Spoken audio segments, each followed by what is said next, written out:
10-ാം തീയതിക്ക് ശേഷം തമിഴ്നാട്ടിൽ സ്കൂൾ ഓപ്പണിംഗ് ആവുന്നതായിരുന്നു ആദ്യം പറഞ്ഞിട്ടുണ്ടായിരുന്നത്. പെട്ടെന്ന് ഇന്നലെ കാണാൻ ഫോണിലൊരു മെസ്സേജ്, നാളെ രാവിലെ തന്നെ സ്കൂൾ ഓപ്പണിംഗ് ആണ്, അതേപോലെ 8 മണിക്ക് സ്കൂൾ ബസ് വരും എന്നുള്ളത്. ഇവിടുന്ന് കുറച്ച് അധികം ദൂരം ഉണ്ട് കേട്ടോ ആമീൻ്റെ സ്കൂളിലേക്ക്. പിന്നെ ഇടിപിടി എന്നുള്ള ഓരോരോ പരിപാടിയായിരുന്നു. പൊതിയിടലൊക്കെ ഞാൻ മാറ്റി വെച്ചതായിരുന്നു, അത് വേഗം അങ്ങ് തീർത്ത് വെച്ചു.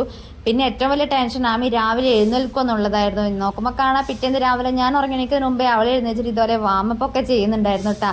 സ്കൂൾ തുറക്കുന്നതിന്റെ ആദ്യത്തെ ദിവസമായിട്ടുള്ള ആ ഒരു എക്സൈറ്റ്മെന്റ് കൊണ്ട് എഴുന്നേറ്റതാണോ എന്ന് എനിക്കറിയില്ല. ഏതായാലും നല്ലത്, എനിക്ക് അത്രയും പണിയങ്ങ് ഒഴിഞ്ഞു കിട്ടിയല്ലോ. പിന്നെ ഈ വീട്ടിലോട്ട് താമസം മാറിയതിന് ശേഷം ഞാൻ അങ്ങനെ കാര്യമായ കുക്കിംഗ് ഒന്നും അങ്ങനെ ചെയ്തിട്ടുണ്ടല്ല. കാരണം സാധനങ്ങളൊക്കെ ഇപ്പോഴാണ് ശരിക്കും, ഇനിയും താഴെ കിടക്കുന്നുണ്ട് കുറച്ച് സാധനങ്ങൾ കയറ്റാൻ വേണ്ടിയിട്ട്. ഇപ്പം ഗ്യാസൊക്കെ എനിക്ക് ഇന്നലെയാണ് കേട്ടോ കിട്ടിയത്.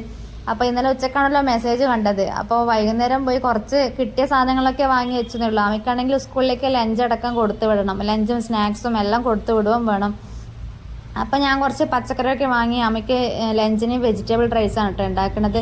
അമ്മയ്ക്ക് ഇഷ്ടമാണ് ഇതേപോലുള്ള ചോറ്, ബിരിയാണി റൈസ്, ബിരിയാണിയല്ല, ഇങ്ങനെ വെജിറ്റബിൾസൊക്കെ ഇട്ടിട്ടുള്ളൊരു റൈസ്, ക്യാപ്സിക്കം, നമ്മുടെ ക്യാരറ്റും ഉള്ളിയും തക്കാളിയും പിന്നെ ബീട്രൂട്ട് ഇല്ല കേട്ടോ, ബീട്രൂട്ട് വേണമെങ്കിൽ എനിക്ക് ഇടാം.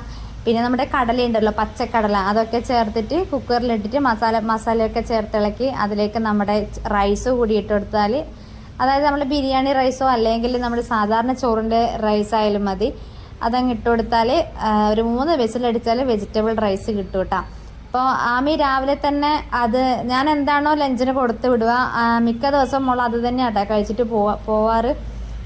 പിന്നെ യൂണിഫോമൊക്കെ പുതിയത് കിട്ടിയിട്ടുണ്ടായിരുന്നു. യൂണിഫോം സ്കൂളിൽ നിന്ന് തന്നെ ഇപ്രാവശ്യം ഇവർക്ക് 2 ജോഡി യൂണിഫോമും പിന്നെ ഷൂവും ഷോക്സും എല്ലാം പുതിയത് സ്കൂളിൽ നിന്ന് തന്നെ അലൗഡാണ് കേട്ടോ. ബാഗ് അടക്കം എല്ലാം സ്കൂളിൽ നിന്ന് കൊടുത്തിട്ടുണ്ടായിരുന്നു.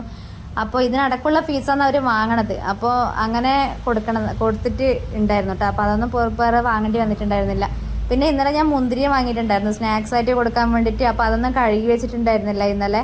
അത് ഇന്ന് ഞാൻ കുറച്ചെടുത്തിട്ട് മഞ്ഞപ്പൊടിയിൽ, അതായത് വെള്ളത്തിൽ മഞ്ഞപ്പൊടിയൊക്കെ ഇട്ട് അതിൽ അതൊന്ന് കുറച്ച് നേരം ഒന്ന് വെള്ളത്തിലിട്ട് വെച്ചതാണ് കേട്ടോ.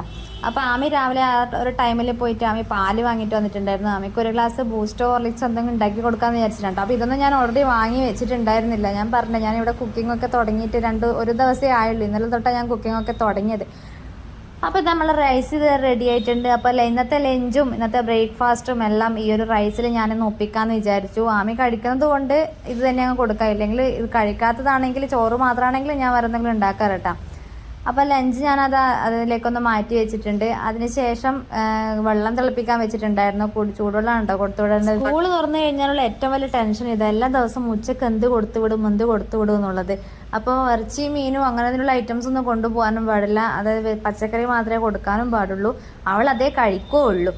അപ്പം ഞാൻ ഈ റൈസിൻ്റെ കൂടെ ഞാൻ കുറച്ച് സോസാണ് കേട്ടോ കൊടുക്കണത്. സാധാരണ സാലഡോ അങ്ങനെ എന്തെങ്കിലുമൊക്കെ ഉണ്ടാക്കാറ്. അപ്പോൾ ഇവൾ പറഞ്ഞ സോസ് മതി എന്നുള്ളത്.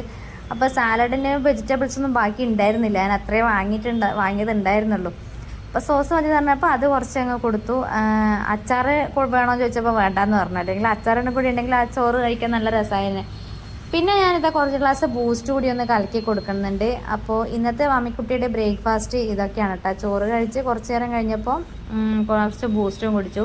മുന്തിരി ഞാൻ ആ സമയത്ത് കുറച്ച് നേരത്തേക്ക് ഞാൻ ആ ഒരു മഞ്ഞപ്പൊടി ഇട്ട് വെച്ച ആ ഒരു വെള്ളത്തിൽ ഇട്ട് വെച്ചിട്ടുണ്ടായിരുന്നു. അത് നന്നായിട്ടൊന്ന് കഴുകി കൊടുത്തതിന് ശേഷം സ്നാക്സ് ആയിട്ട് ഞാൻ നമ്മുടെ മുന്തിരി ആട്ടാ കൊടുത്തു വിട്ടത്. പിന്നെ ഇതാ മുടി കെട്ടി കൊടുക്കുന്നു. പിന്നെ ഇത് കണ്ടോ, നമ്മുടെ വീടിൻ്റെ ഒരു സൈഡിൽ നിന്ന് ദൂരെ നോക്കിയാൽ ഒരു മുരുകൻ്റെ അമ്പലം കാണാം. ചെന്നിമല എന്നാ പറയുക. നമ്മുടെ പഴനിമലയുടെയൊക്കെ ഒരു ചെറിയ പോർഷൻ, അതിൻ്റെ ഒരു പഴനിമലയിൽ അത്ര വരില്ല എങ്കിലും ഒരു ചെറിയ മലയുടെ മുകളിലാണ് കേട്ടോ ഈ അമ്പലം. അപ്പം നമ്മളെ വീട്ടിലെ സൈഡിലെ ഏത് ഭാഗത്തു നിന്ന് നോക്കിയാലും ആ ഒരു അമ്പലം കാണാം. ഞാൻ പറഞ്ഞു, ഒന്ന് പ്രാർത്ഥിച്ചിട്ട് പോയിക്കോളൂ, ഒരു പോസിറ്റീവ് എനർജി കിട്ടിക്കോട്ടെ. അപ്പോൾ അങ്ങനെ അത് കണ്ടിട്ട് ഞാൻ പറഞ്ഞിട്ട് പ്രാർത്ഥിച്ചിട്ട് ഇറങ്ങണം കേട്ടോ. അപ്പോൾ ഇതൊക്കെയാണ് ആമിക്കുട്ടിയുടെ ഫസ്റ്റ് ഡേയിലെ വിശേഷങ്ങൾ. അപ്പോൾ വീഡിയോ ഇഷ്ടപ്പെട്ട ഒന്ന്